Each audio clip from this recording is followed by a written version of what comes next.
Students, आज का topic है बेसिक सॉल्यूशन यानी कि वीएस, शॉर्ट में लिखते हैं। क्या होता है बेसिक सॉल्यूशन, इसको समझते हैं। देखिए, कंसीडर ए सिस्टम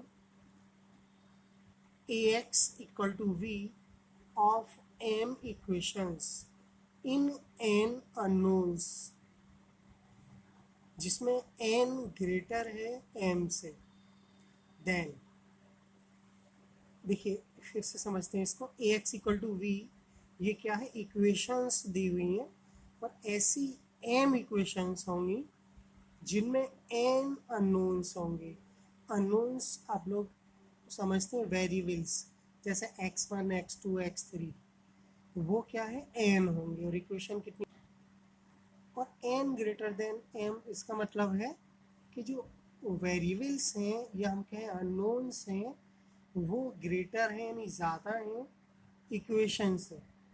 जितनी इक्वेशन है उनसे अननोन नंबर ज़्यादा है। Then a solution obtained by setting any n minus M variables to zero, यानी एक ऐसा सॉल्यूशन जो कि मिलता है हमें जिसमें n माइनस एम वेरिएबल्स कैसे होंगे, ज़ीरो होंगे, is called a basic solution. इस सॉल्यूशन को हम क्या कहते हैं, बेसिक सॉल्यूशन। लेकिन कब, provided the determinant of coefficient of remaining M variables is not zero. इसका मतलब है कि जो डिटर्मिनेंट है यानी सारणिक है किसकी, of coefficient of remaining M variables, यानी एन माइनस एम वेरिएबल कैसे हो जाए, जीरो हो।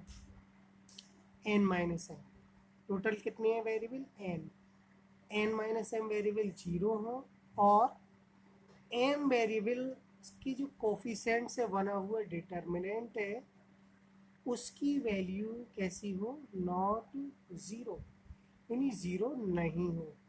तब हम कहेंगे ये सॉल्यूशन बेसिक सॉल्यूशन है, अदरवाइज नहीं है। तो मेन पॉइंट क्या है इसका कि एन माइनस एम वेरिएबल्स की जो वैल्यू है वो ज़ीरो आए और जो बाकी एम वेरिएबल्स हैं उनके कोफिशिएंट से जो डिटर्मिनेंट बने उसकी वैल्यू नॉन जीरो है, तब ये सॉल्यूशन बेसिक सॉल्यूशन होगा, अदरवाइज नहीं होगा। तो आइए एक प्रॉब्लम देखते हैं इस पर और हम इस मेथड को अप्लाई करते हैं। कैसे अप्लाई करते हैं ये समझेंगे और बेसिक सॉल्यूशन है या नहीं ये देखते हैं।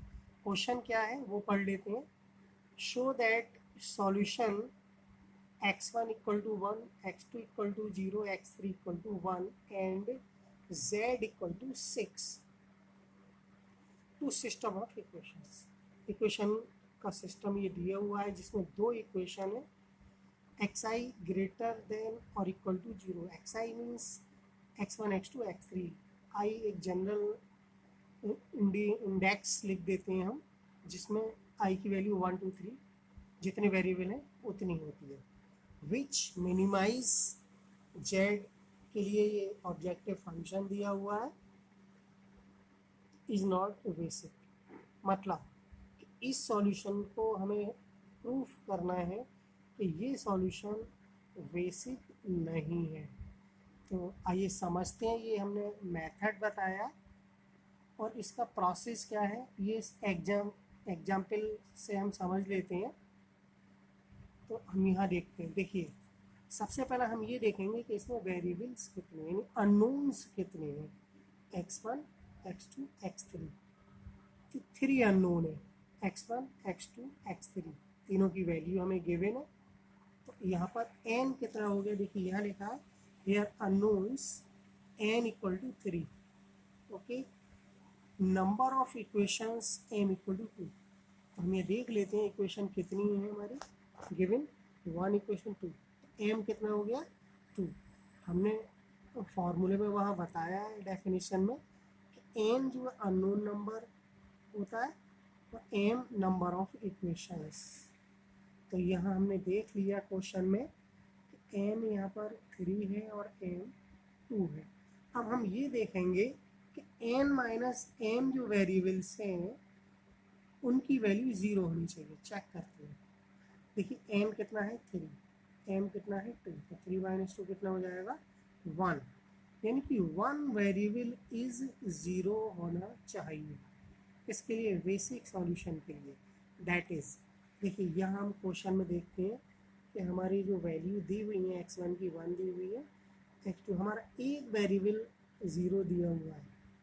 इसका मतलब जो पहली कंडीशन थी हमारी कि भाई क्या कि n माइनस एम वेरिएबल्स जो कि इस क्वेश्चन के लिए 1 है, क्योंकि n की वैल्यू 3 और n की वैल्यू 2 दोनों का माइनस किया 1 रहा। इसका मतलब ये हुआ कि 1 वेरिएबल कैसा होना चाहिए 0। हमने देखा कि 0 है, क्वेश्चन में है, देख लेते हैं। देखिए फिर से x2 0। अब जो रिमेनिंग वेरिएबल रह गए m इक्वल टू 2, कितने रिमेनिंग कितने 2, कितने टोटल 3। 1 वेरिएबल 0 हो गया तो 2 रह गए, 2 है हमारे पास m। वो वेरिएबल कौन कौन से होंगे वो हम यहाँ देख लेते हैं। देखिए x2 तो 0 हो गया, तो रिमेनिंग कौन रह गया x1 रह गया और x3 देखते हैं। देखिए x1 हमने लिखा, रिमेनिंग जो है m equal to 2 variables are x1 and x2। अब हम डिटर्मिनेंट बनाएंगे। देखिए determinant of coefficient of x1 and x3 in equations are, यानी जो इक्वेशंस हैं उनमें जो x1 x3 के कोफिशिएंट्स हैं उनके द्वारा बना हुआ डिटर्मिनेंट। देखिए यहाँ डिटर्मिनेंट लिखा, तो हम x1 के कोफिशिएंट देख लेते हैं। दो इक्वेशन, यहाँ पे x1 का कोफिशिएंट 1, यहाँ पर x1 का 1।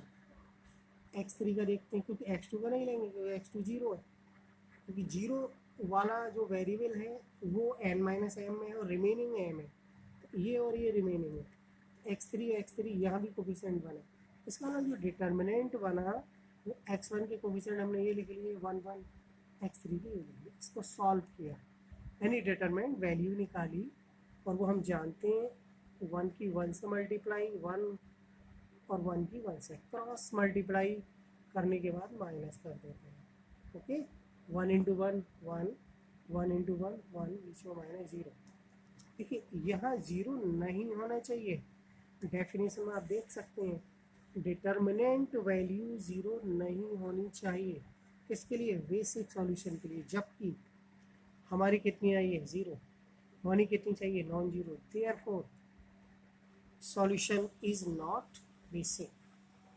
यही हमें क्या करना था, शो करना था, सिद्ध करना था नॉट बेसिक, और हमारा ये प्रूफ हो गया। चूँकि हमारा एक स्टेप यानी यह कहें एक कंडीशन हमारी सेटिस्फाइड हो रही थी कि n माइनस एम वेरिएबल 0 है, जबकि ये सेटिस्फाइड नहीं हुई। दोनों सेटिस्फाइड होती तब हम कहेंगे बेसिक सॉल्यूशन है, और दोनों में से कोई सी भी एक फेल हो जाती है तब हम कह देंगे नॉट बेसिक। ओके।